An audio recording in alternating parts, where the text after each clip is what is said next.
최근 홈플러스가 기업회생을 신청하면서 마트 노동자들의 불안이 커지고 있습니다. 하지만 진짜 문제는 기업의 위기 상황에서 노동자들이 가장 먼저 보호받지 못한다라는 점입니다. 오랜 시간 반복적인 업무로 몸이 망가졌을 때 회사는 여러분의 건강을 지켜주지 않습니다. 안녕하세요.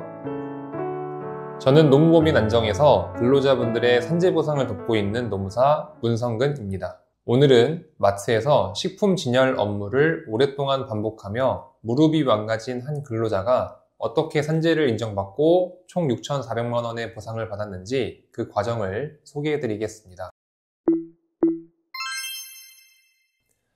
마트에서 10년 넘게 일하신 A씨는 매일 수백 개의 무거운 상품을 들고 옮기는 일을 반복했습니다. 처음엔 하루 종일 서서 근무하는 것이 힘들었지만 참으면 괜찮아질 거라 생각하고 계속 일했습니다.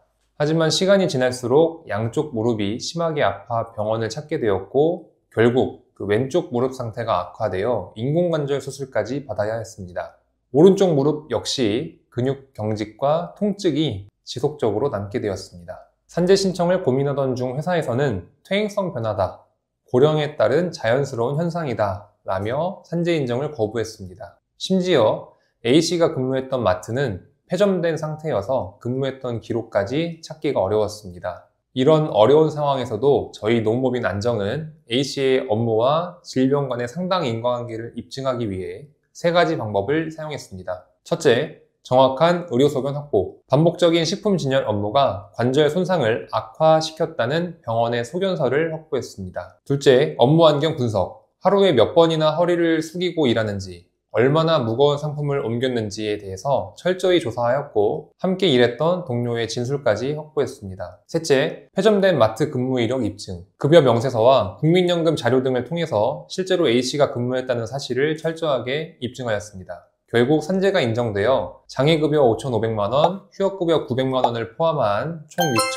6,400만 원을 받을 수 있게 되었습니다. A씨는 처음 산재를 신청할 때만 해도 많은 고민을 하셨습니다. 그 회사 눈치도 보이고 과연 될지 불안하셨던 거죠. 하지만 결국 산재 인정을 받은 후에 이제야 내가 보호받고 있구나 라고 안도하셨습니다.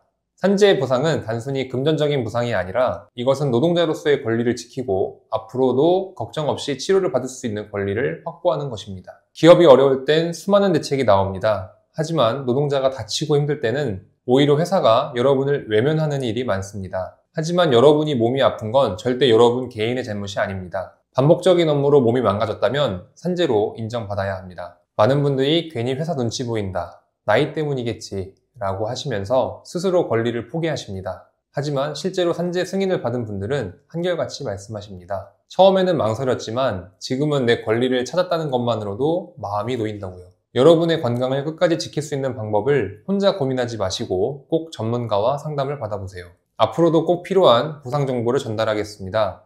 이 영상이 도움되셨다면 좋아요와 구독 부탁드립니다. 감사합니다.